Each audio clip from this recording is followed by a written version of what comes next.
Friends, CET logs ಸ್ವಾಗತ. ನಾವು ಇವತ್ತು ತಿ- ಶ್ರೀರಂಗಮನೆಯಲ್ಲಿರುವ ಆಂಡಾಳ್ ನಾಚ್ಯಾರ್ ದೇವಸ್ಥಾನದ ಬಗ್ಗೆ, ಅದರ ಚರಿತ್ರೆಯ ಬಗ್ಗೆ ತಿಳಿದುಕೊಳ್ಳೋಣ. ಮೊದಲು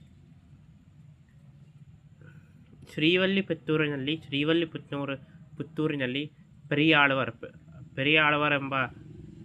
ಅಂದರೆ ಆಳವಾರ ದೊಡ್ಡ ಆಳವಾರಿಂದ ಅರ್ಥ. ಆಳವಾರ ಚರಿತ್ರೆ ವಿಡಿಯೋ ಇನ್ನೊಂದು ಕಡೆ ನಾವು ಮಾಡೋಣ. ಪೆರಿಯ ಆಳವಾರ ಅಂತ ಇರ್ತಾರೆ.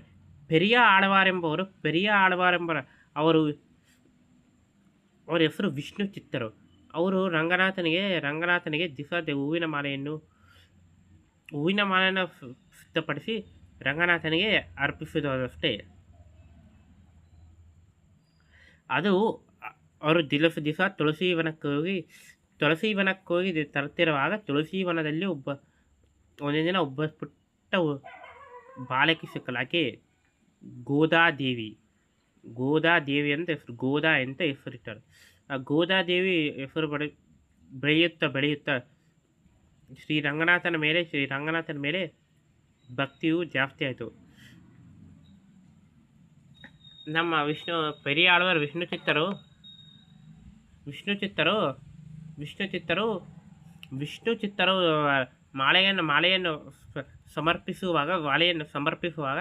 ಮಾಲೆಯನ್ನು ಸಮರ್ಪಿಸುವಾಗ ಮೊದಲು ಗೋದಾದೇವಿಯು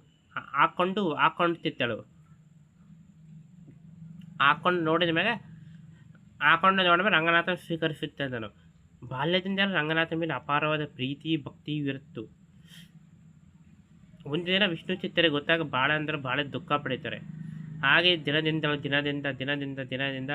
ರಂಗನಾಥನ ಮೇಲೆ ಭಕ್ತಿಯು ವಿಶೇಷ ಆಯಿತು. ಒಂದು ದಿನ ರಂಗನಾಥನ ಜೊತೆ ಮದುವೆ ಆಯಿತು.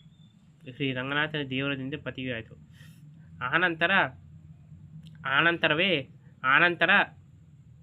ಕೊನೆಯ ಕಾಲದಲ್ಲಿ ಶ್ರೀರಂಗ ಬಂದು ರಂಗನಾಥ ದೇವಸ್ಥಾನದಲ್ಲಿ ಐಕ್ಯಲಾಗುತ್ತೆ ಎಂದು ಕಥೆ ಇದೆ. ಗೋದಾದೇವಿಯು 32 ಪಾಶುರಗಳನ್ನು ಪಡೆದಿದ್ದಾಳೆ. ಅದು ಮಾರ್ಗಶಿರ ಮಾಸದಲ್ಲಿ ಪಾಶುರಗಳನ್ನು ಸ್ಪರ್ಶಿಸ್ತಾರೆ ಶ್ರೀ ವೈಷ್ಣವ ಸಂಪ್ರದಾಯ ಪ್ರಕಾರ. ಆಕೆಗೆ ಒಂದು ದೇವಸ್ಥಾನ ಕಟ್ತಾರೆ. ಆಕೆ ಆಂಡಾಳ್ ನಾಚ್ಯಾರ್, ಗೋದಾದೇವಿ ಆಂಡಾಳ್ ನಾಚ್ಯಾರ್ ಎನ್ನುತ್ತಾರೆ. ಇದರ ಅರ್ಥ ಏನಾಗುತ್ತೆ? ಭಕ್ತಿ, ಪ್ರೀತಿ, ಶರಣಾಗತಿಯೇ ಗೋದಾದೇವಿಯ ಜೀವನದಲ್ಲಿ ಕಂಡುಬರುತ್ತದೆ. ನಾನು ಈ ವಿಡಿಯೋ ಎಷ್ಟಾದರೆ ಲೈಕ್ ಮಾಡಿರಿ, ಕಾಮೆಂಟ್ ಮಾಡಿ, ಶೇರ್ ಮಾಡಿರಿ. ನಮ್ಮಂಥ ಬಡವರನ್ನ ಬೆಳೆಸಿ ಫ್ರೆಂಡ್ಸ್. ಇದು ಲಾಂಗ್ ವಿಡಿಯೋಗೆ ಕೂಡ ಸಪೋರ್ಟ್ ಮಾಡಿ, ಶಾರ್ಟ್ ವೀಡಿಯೋಸ್ಗೆ ಸಪೋರ್ಟ್ ಮಾಡ್ಕೊಂತ ಹೇಳ್ತಾ ಜೈ ಹಿಂದ್.